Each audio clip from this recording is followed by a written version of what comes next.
शासक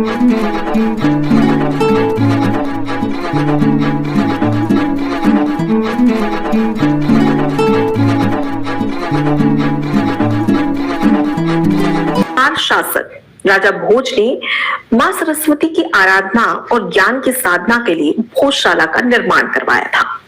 इस भोजशाला के बारे में कहा जाता है कि नालंदा विश्वविद्यालय तक्षशिला विश्वविद्यालय की तरह ही ये एक विशाल संस्कृत का विश्वविद्यालय था। इसके बारे में ऐसा कहा जाता है कि सिर्फ भारत में ही नहीं बल्कि विदेशों में भी इसकी चर्चा होती थी। ये भी कहा जाता है कि 271 सालों तक ये भोजशाला ज्ञान का केंद्र रहा। इससे आप समझ सकते हैं कि इसका कितना बड़ा महत्व था।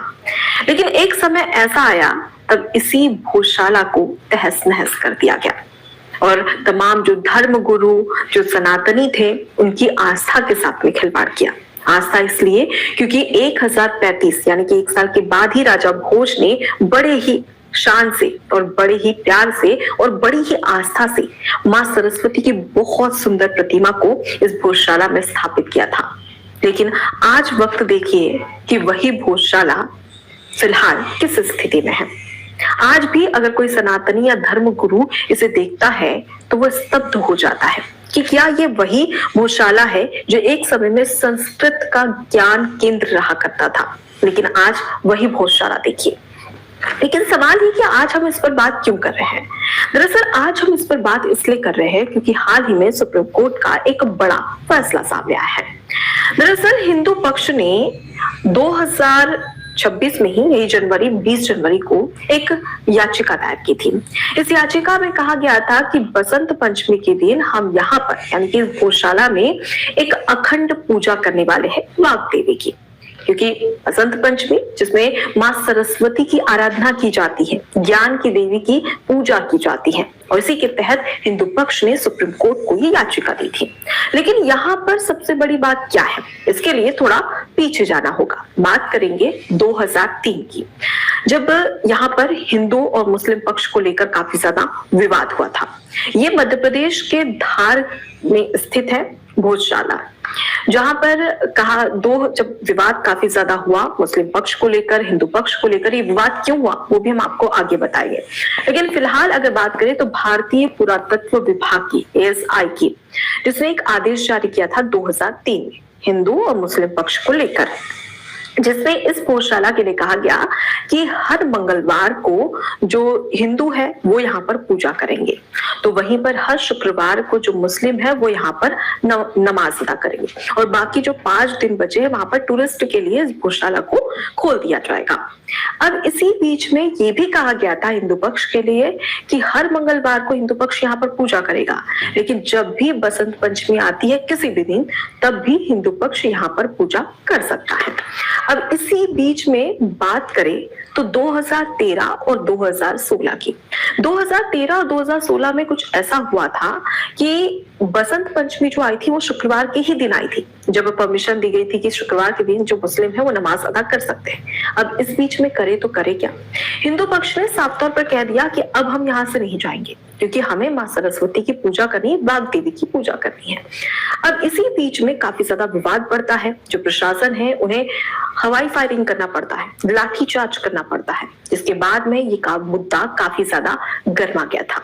ये ठीक 2013 में भी हुआ और 2016 में भी हुआ। क्यों? क्योंकि शुक्रवार के दिन ही यहाँ पर बसंत पंचमी आई थी, यानी कि 2016 में शुक्रवार के दिन बसंत पंचमी और 2013 में भी शुक्रवार के दिन बसंत पंचमी। अब हिंदू पक्ष कहता है कि हम पूजा अर्चना करना चाहते हैं।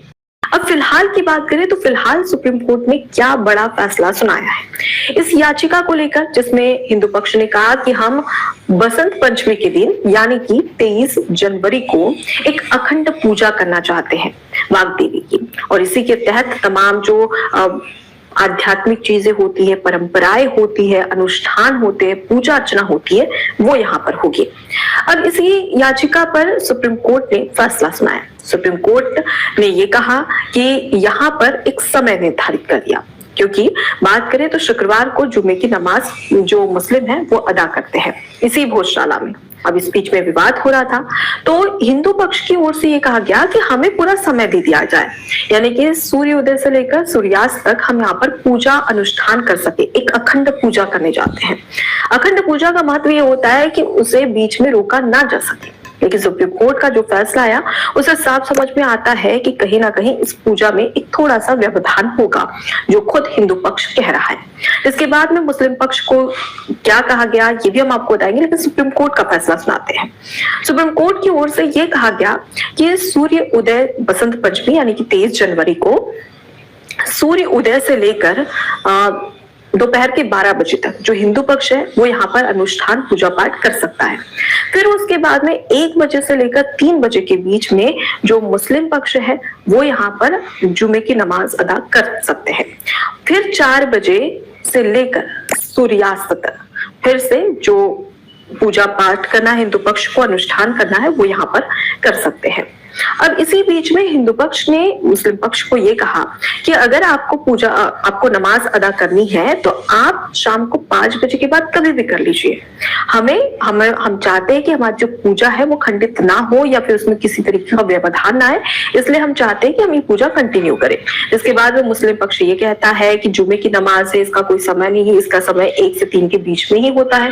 अगर अन्य कोई नमाज होती तो हम इसमें बदलाव कर सकते थे। तो इस तरीके की बातें आती है। उसके बाद में सुप्रीम कोर्ट प्रशासन को यह कहता है कि सुरक्षा मुहैया करवाया जाए, मुस्लिम पक्ष को आने जाने के लिए एक अलग से रास्ता दिया जाए। उसके साथ ही साथ ये 8000 से ज्यादा पुलिसकर्मी यहाँ पर लगाए गए ताकि किसी तरीके की कोई स्थिति गड़बड़ ना हो। दरअसल इसलिए क्योंकि बसंत पंचमी इस बार 2026 में शुक्रवार के दिन ही आ रही है, 23 जनवरी को। अब इसी को लेकर यहाँ पर गहमा गहमी की स्थिति है, क्योंकि वैसा देखा जाए तो हर मंगलवार को हिंदू पक्ष पूजा करता है और हर शुक्रवार को मुस्लिम पक्ष नमाज अदा करता है, लेकिन शुक्रवार के दिन ही बसंत पंचमी आई है। हालांकि 2003 के फैसले जो दिए थे, एसआई की ओर से जो आदेश जारी किया गया था उसमें साफ कहा गया था कि मंगलवार को हिंदू पक्ष पूजा कर सकता है और उसके साथ ही बसंत पंचमी को भी पूजा कर सकता है। लेकिन वहीं पर अब बसंत पंचमी शुक्रवार को आ गई है, तो ये स्थिति बढ़ चुकी है। हालांकि सुप्रीम कोर्ट ने अपना आदेश, अपना जो फैसला था वो सुना दिया और टाइमिंग भी सबको बता दी गई, हिंदू पक्ष को भी और मुस्लिम पक्ष को भी। लेकिन सवाल यह है कि एक समय था राजा भोज ने बड़े ही प्यार से, बड़ी ही शिद्दत के साथ में यहाँ पर भोजशाला का निर्माण करवाया था, लेकिन आज उसी भोजशाला में पूजा अर्चना करने के लिए, वाग्देवी की पूजा अर्चना करने के लिए सुप्रीम कोर्ट तक जाना पड़ रहा है, हिंदू पक्ष को गिड़गिड़ाना पड़ रहा है। वो भी राजा भोज के शासनकाल में जिस माँ सरस्वती की पूजा, उनकी प्रतिमा को लेकर काफी ज्यादा चर्चाएं होती थी, सिर्फ भारत ही नहीं बल्कि विदेश तक डंका बजता था।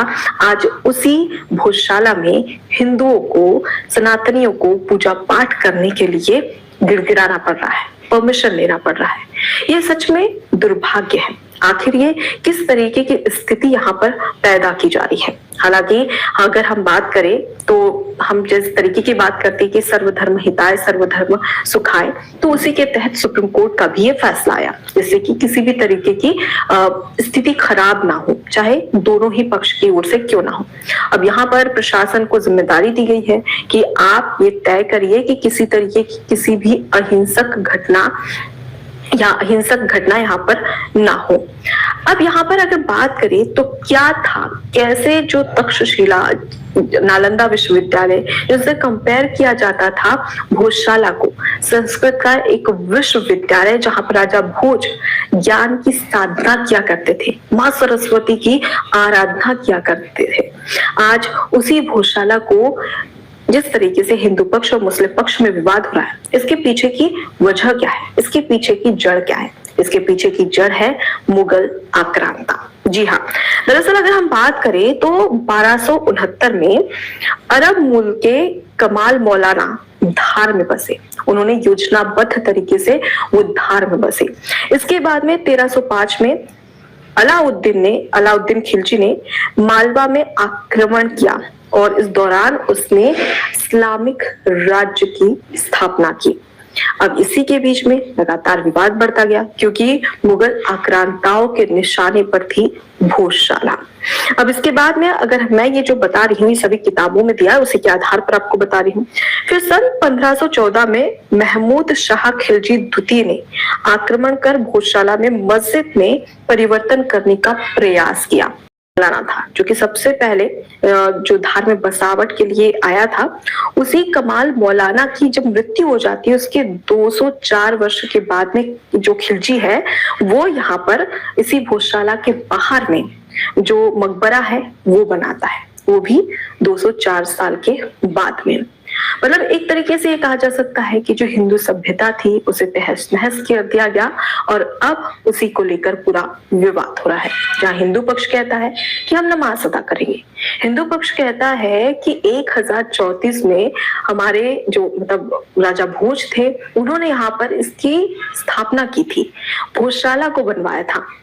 अब हम यहाँ पर पूजा करना चाहते हैं, वो खुद वहां पर इतने सालों से पूजा कर रहे थे और अब हम भी पूजा करना चाहते हैं, लेकिन उसी के लिए उन्हें एक समय दे दिया गया कि भाई आप कभी भी पूजा नहीं कर सकते, आप मंगलवार को पूजा कर सकते हैं और बसंत पंचमी को पूजा कर सकते हैं। अब सवाल सबसे बड़ी बात ये है यहाँ पर कि आखिर कब तक इसी तरीके की चीजें होती रहेगी।